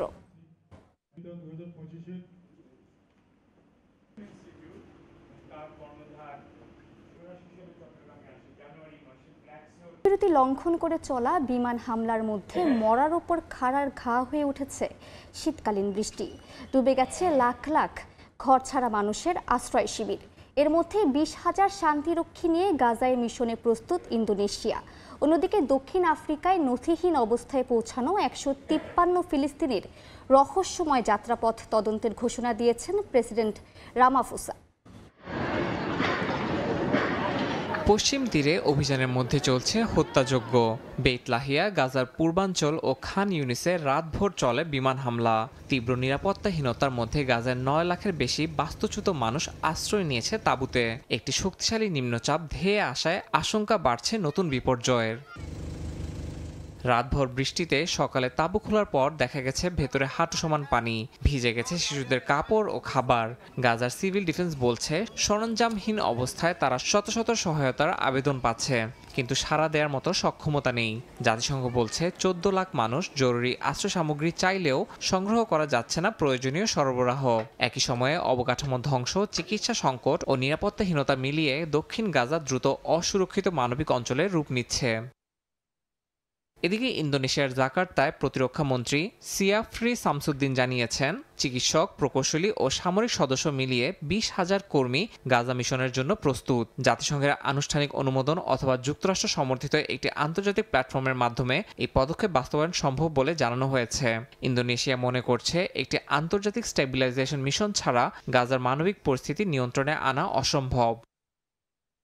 অন্যদিকে দক্ষিণ আফ্রিকার জোহানেসবার্গে এক বৈঠকের ফাঁকে প্রেসিডেন্ট সিরিল রামফোসা জানিয়েছেন, গাজা থেকে আসা 153 ফিলিস্তিনিকে ফেরত পাঠানো হবে না, যদিও তাদের কারো পাসপোর্টে ডিপার্চার স্ট্যাম্প নেই। সীমান্ত কর্তৃপক্ষ বলছে, দলটিকে একটি সংস্থা টাকা নিয়ে যাত্রায় পাঠিয়েছে, পরে জটিলতা দেখা দিলে দায় অস্বীকার করেছে। রামফোসা বলেছেন, দেশের গোয়েন্দা সংস্থা হোম অ্যাফেয়ার্স ও পররাষ্ট্র মন্ত্রণালয় এখন পুরো ঘটনাটি তদন্ত করছে। কিভাবে এই চার্টার্ড ফ্লাইট কেনিয়া হয়ে কোনো আন্তর্জাতিক ভিসা প্রক্রিয়া ছাড়া দক্ষিণ আফ্রিকায় পৌঁছালো তা নিয়েই চলছে জল্পনা কল্পনা। ইয়াসিন মোহাম্মদ জিসান, সময় সংবাদ। সুদানের আল ফাশির শহরে গণহত্যা তদন্তে সর্বসম্মত অনুমোদন দিল জাতিসংঘ। দায়ীদের বিচারের মুখোমুখি করতে নতুন স্বাধীন তদন্ত কমিটি গঠন করা হয়েছে। 2 বছরের গৃহযুদ্ধে 1.5 লাখের বেশি প্রাণহানি, 1,20,00,000 বাস্তুচ্যুত। আরএসএফ দখলের পর শহর জুড়ে গণহত্যা, ধর্ষণ ও নির্যাতনের ভয়াবহ প্রমাণ টেনে আনছে আন্তর্জাতিক মহল। অস্ত্র যোগানোর অভিযোগে ইউএই, ইরান প্রশ্নবিদ্ধ হলেও ম্যান্ডেটে নেই স্পষ্ট উল্লেখ। মানবাধিকার পরিষদের জরুরি বৈঠকে সর্বসম্মত সমর্থনে সুদানের এল ফাশের হত্যাকাণ্ডের স্বাধীন তদন্তের অনুমোদন করেছে জাতিসংঘ। ভলকার তুর্ক জানান, রক্তাক্ত শহরের ছবি এখন স্যাটেলাইটে ধরা পড়েছে, কিন্তু আন্তর্জাতিক ব্যর্থতার দাগ আরও গভীর। তদন্ত দলকে দায়িত্ব দেওয়া হয়েছে কারা নির্দেশ দিয়েছে এবং কারা সরাসরি হত্যাকাণ্ড চালিয়েছে তা শনাক্ত করে আন্তর্জাতিক অপরাধ আদালতে পাঠাতে। ডক্টরস উইদাউট বর্ডার্স বলছে, শহর দখলের পর গত কয়েক মাসে অসংখ্য মানুষ নির্যাতনের শিকার হয়েছেন। নথিভুক্ত হয়েছে যৌন সহিংসতার ঘটনা। গত 2 সপ্তাহে প্রায় 1 লাখ মানুষ শহর ও আশপাশের গ্রাম ছেড়ে পালিয়েছেন বলে জানিয়েছে ইউএনএইচসিআর। কানাডায় G7 বৈঠক শেষে মার্কিন পররাষ্ট্রমন্ত্রী মার্কো রুবিও বলেছেন, আরএসএফ কৌশলগত গণহত্যা, ধর্ষণ ও নিপীড়ন চালাচ্ছে, তাই তাদের অস্ত্র প্রদান বন্ধে বিশ্বকে একসঙ্গে পদক্ষেপ নিতে হবে। সুদানি সেনাবাহিনী অভিযোগ করেছে, ইউএই, সংযুক্ত আরব আমিরাত আফ্রিকার বিভিন্ন রুট দিয়ে আরএসএফকে অস্ত্র সরবরাহ করছে। জাতিসংঘের তদন্ত মিশনের এক সদস্য জানান 2 দশক আগের জাঞ্জাউইদ গণহত্যার চেয়েও আজ দারফুরের অবস্থা ভয়াবহ। তখন হামলা সীমিত ছিল গ্রাম পর্যায়ে, এখন আরএসএফ পুরো শহর ও শরণার্থী শিবির টার্গেট করেছে। দীর্ঘ 18 মাসের অবরোধ, ক্ষুধা, নিখোঁজ, গণহত্যা, ধর্ষণ সব মিলিয়ে বিশ্বের সবচেয়ে বড় মানবিক সংকটে পরিণত হচ্ছে এই সহিংসতা। ডিজিটাল প্রমাণের পাহাড় এখন তদন্তে নতুন মাত্রা যোগ করবে বলে মনে করছেন গবেষকরা। ইয়াসিন মোহাম্মদ জিসান, সময় সংবাদ। তাইওয়ানের কাছে $33 কোটি অস্ত্র বিক্রির অনুমোদন দিয়েছে মার্কিন প্রশাসন। চুক্তি অনুযায়ী সামরিক বিমানের যন্ত্রাংশ সরবরাহ করা হবে তাইপেকে। সমরাস্ত্র বিক্রির অনুমোদন দেওয়ায় ট্রাম্প প্রশাসনকে ধন্যবাদ জানিয়েছে তাইওয়ান, তবে তীব্র ক্ষোভ জানিয়েছে চীন। এদিকে তাইওয়ানে চীনে হামলা হলে সামরিক প্রতিক্রিয়া দেখানোর বিষয়ে জাপানের প্রধানমন্ত্রীর মন্তব্যের পাল্টা সতর্কবার্তা দিয়েছে বেইজিং। চীন হুঁশিয়ারি উচ্চারণ করে বলেছে, তাইওয়ান ইস্যুতে সামরিকভাবে জড়ালে শোচনীয় পরাজয় হবে জাপানের। তাইওয়ানকে নিজেদের অংশ হিসেবে দাবি করে চীন। এ নিয়ে দ্বীপটির সঙ্গে বরাবরই দ্বন্দ্ব লেগে থাকে বেইজিংয়ের। নিয়মিত তাইওয়ানের চারপাশে মহড়া চালিয়ে চাপ সৃষ্টির কৌশল অবলম্বন করছে চীনা সেনাবাহিনী। এমন পরিস্থিতির সুযোগে প্রায়ই তাইওয়ান ইস্যুতে মন্তব্য করে পরিস্থিতি জটিল করতে দেখা গেছে যুক্তরাষ্ট্রকে। এরই ধারাবাহিকতায় এবার দ্বীপটির কাছে অস্ত্র বিক্রির ঘোষণা দিল মার্কিন প্রশাসন। বার্তা সংস্থা রয়টার্সের খবর, তাইওয়ানের কাছে $33 কোটি অস্ত্র বিক্রির অনুমোদন দিয়েছে ট্রাম্প প্রশাসন। যুক্তরাষ্ট্র জানায় F-16C-130 সহ বিভিন্ন সামরিক বিমানের যন্ত্রাংশ সরবরাহ করা হবে তাইপেকে। এতে তাইওয়ানের বর্তমান ও ভবিষ্যৎ হুমকি মোকাবিলা, বিমান বহরের অপারেশনাল প্রস্তুতি ও প্রতিরক্ষা সক্ষমতা জোরদার হবে বলেও জানায় ট্রাম্প প্রশাসন। ডোনাল্ড ট্রাম্প প্রেসিডেন্ট হিসেবে দ্বিতীয়বার মার্কিন মসনদের দায়িত্ব নেয়ার পর এটি তাইওয়ানের কাছে প্রথম অস্ত্র বিক্রির অনুমোদন। আগের মার্কিন সরকারের নিয়মিত অস্ত্র বিক্রির নীতি অব্যাহত রাখায় ট্রাম্প প্রশাসনকে ধন্যবাদ জানিয়েছে তাইওয়ান। দ্বীপটির প্রেসিডেন্ট কার্যালয় এক বিবৃতিতে বলছে, তাইওয়ান মার্কিন নিরাপত্তা অংশীদারিত্ব, ইন্দো প্যাসিফিক শান্তি ও স্থিতিশীলতার ভিত্তি। অস্ত্র বিক্রির সিদ্ধান্ত 1 মাসের মধ্যে কার্যকর হবে। এদিকে তাইওয়ানকে মার্কিন অস্ত্র সরবরাহের খবরে তীব্র ক্ষোভ প্রকাশ করেছে চীন। দেশটির পররাষ্ট্র মন্ত্রণালয়ের মুখপাত্র লিন জিয়ান বলেন, তাইওয়ান ইস্যু চীনের মূল স্বার্থের কেন্দ্রবিন্দু এবং চীন যুক্তরাষ্ট্র সম্পর্কের প্রথম রেড লাইন। চীনের জাতীয় স্বার্থ রক্ষায় যে কোনো পদক্ষেপ নিতে বেইজিং পিছপা হবে না বলে সতর্ক করেন জিয়ান। তাইওয়ান ইস্যুতে জাপানের সঙ্গে উত্তেজনা দেখা দিয়েছে চীনের। সম্প্রতি প্রধানমন্ত্রী সানায়া তাকাইচি বলেন, তাইওয়ানে চীনা হামলা হলে তা টোকিওর জন্য হুমকি হতে পারে। এমন কিছু ঘটলে জাপানের তরফ থেকেও সামরিক প্রতিক্রিয়াও আসতে পারে। তার এমন মন্তব্যে ক্ষুব্ধ হয়ে চীনে নিযুক্ত জাপানের রাষ্ট্রদূতকে তলব করেছে বেইজিং। একই সঙ্গে টোকিওতে চীনা দূতাবাসের কর্মীদের বাইরে বের হওয়ার বিষয়ে সতর্ক করা হয়েছে। চীন হুঁশিয়ারি উচ্চারণ করে বলেছে, তাইওয়ান ইস্যুতে সামরিকভাবে জড়ালে শোচনীয় পরাজয় হবে জাপানের। নাদিম মারজান, সময় সংবাদ। বিদেশি কর্মীদের অস্থায়ীভাবে H-1B ভিসা দেওয়ার সিদ্ধান্ত নিয়েছে যুক্তরাষ্ট্র। দেশটির অর্থমন্ত্রী স্কট বেসেন্ট জানান, নতুন নিয়ম অনুযায়ী দক্ষ বিদেশি কর্মীরা সাময়িকভাবে যুক্তরাষ্ট্রে কাজ করবেন। মার্কিন কর্মীদের প্রশিক্ষণ দেওয়ার পর তাদের ফিরতে হবে নিজ দেশে। যদিও ভিসা ব্যবস্থাটি পুরোপুরি বাতিলে একটি বিল উত্থাপন করবেন বলে জানিয়েছেন রিপাবলিকান পার্টির এক আইন প্রণেতা। বিশ্লেষকরা বলছেন, এতে বিপাকে পড়বেন ভারতীয় দক্ষ কর্মীরা। যুক্তরাষ্ট্রের দক্ষ কর্মী নেয়ার H-1B ভিসার নিয়মে গত কয়েক মাসে একের পর এক পরিবর্তন এনেছে ট্রাম্প প্রশাসন। সম্প্রতি এই ভিসার এককালীন আবেদন ফি $1 লাখ নির্ধারণেরও ঘোষণা দেয়া হয়। এবার মার্কিন প্রশাসন জানিয়েছে, বিদেশি কর্মীদের অস্থায়ীভাবে H-1B ভিসা প্রদান করা হবে। গণমাধ্যমে দেয়া এক সাক্ষাৎকারে মার্কিন বাণিজ্য মন্ত্রী স্কট বেসেন্ট জানান, নতুন নিয়ম অনুযায়ী শুধু দক্ষ বিদেশি কর্মীদের সাময়িকভাবে যুক্তরাষ্ট্রে নেওয়া হবে। এরপর তারা মার্কিন কর্মীদের প্রশিক্ষণ দেবেন। প্রশিক্ষণ শেষে তারা আর থাকতে পারবেন না, ফিরতে হবে নিজ দেশে। এই ভিসার বিষয়ে সম্প্রতি সুর নরম করে ট্রাম্প বলেছিলেন, যুক্তরাষ্ট্রের নির্দিষ্ট কিছু ক্ষেত্রে বিদেশি প্রতিভা নেওয়া প্রয়োজন, কারণ এখনো বিভিন্ন ক্ষেত্রে জ্ঞান ও দক্ষতার নিরিখে লিখে পিছিয়ে রয়েছেন মার্কিন কর্মীরা। সেই মন্তব্যেরই ব্যাখ্যা দিয়েছেন বেসেন্ট। এদিকে H-1B ভিসা বাতিলের বিল উত্থাপন করবেন বলে জানিয়েছেন জর্জিয়ার কংগ্রেসওম্যান মার্জরি টেলর গ্রিন। সামাজিক যোগাযোগ মাধ্যমে পোস্ট করা এক ভিডিও বার্তায় জানান, তার বিলটি পাশ হলে বিদেশিদের নাগরিকত্ব পাওয়ার পথ বন্ধ হবে। পাশাপাশি ভিসার মেয়াদ শেষ হলে তাদের বাধ্যতামূলকভাবে দেশে ফিরে যেতে হবে। তবে গ্রিন বলেন, জরুরি চিকিৎসা সেবায় যুক্ত চিকিৎসক ও নার্সদের জন্য বছরে সর্বোচ্চ 10,000 ভিসার ব্যবস্থা থাকবে, যদিও ধাপে ধাপে সেই সুবিধা বাতিল করা হবে। যুক্তরাষ্ট্রে উচ্চ দক্ষতা সম্পন্ন বিশেষায়িত পেশায় বিদেশি জনবল নিয়োগে এই ভিসা ব্যবহৃত হয়। বর্তমানে বছরে 65,000 সাধারণ H-1B ভিসা এবং মার্কিন অ্যাডভান্সড ডিগ্রিধারীদের জন্য অতিরিক্ত 20,000 ভিসা বরাদ্দ রয়েছে। এই ভিসার সবচেয়ে সুবিধাভোগী ভারতীয় পেশাজীবীরা। সংশ্লিষ্টরা বলছেন, সাম্প্রতিক বছরগুলোতে অনুমোদিত আবেদনের 70% বেশি ভারতীয়দের। নাসরিন রুমি, সময় সংবাদ। ভারতের বিহার বিধানসভা নির্বাচনে কংগ্রেস আরজেডি মহাজোটের ভরাডুবি। প্রত্যাশার চেয়ে অনেক বেশি আসন জিতেছেন নীতিশ কুমার নেতৃত্বাধীন এনডিএ জোট। 10মবারের মতো মুখ্যমন্ত্রী হিসেবে শপথ নিতে যাচ্ছেন নীতিশ। ফল ঘোষণার পর রাহুল গান্ধী বলেন, বিজেপির হয়ে ভোট কারচুপি করছে নির্বাচন কমিশন। যার শারীরিক ও মানসিক সক্ষমতা নিয়ে মাত্র কদিন আগেও প্রশ্ন তুলেছিল বিরোধীরা, সেই নীতিশ কুমারই 10মবারের মতো বিহারের মুখ্যমন্ত্রী হতে যাচ্ছেন। ভোট গণনা ঘিরে জল্পনা কল্পনার মধ্যেই পাল্টে গেছে সমীকরণ। 243 আসনের বিধানসভায় 2 শতাধিক আসন পেয়ে এনডিএ নিশ্চিত করেছে নিরঙ্কুশ সংখ্যাগরিষ্ঠতা। সমীক্ষার পূর্বাভাসে ছিল হাড্ডাহাড্ডি লড়াইয়ের ইঙ্গিত। কোথাও 130 আসন, কোথাও 167 আসন, এমন অনুমানিক ঘুরছিল সব বিশ্লেষণে। কিন্তু বাস্তব চিত্র পুরো ভিন্ন। নীতিশ বিজেপি জোটের ভূমিধস জয়ে ফের ভুল প্রমাণিত হয়েছে সব সংখ্যাতত্ত্ব।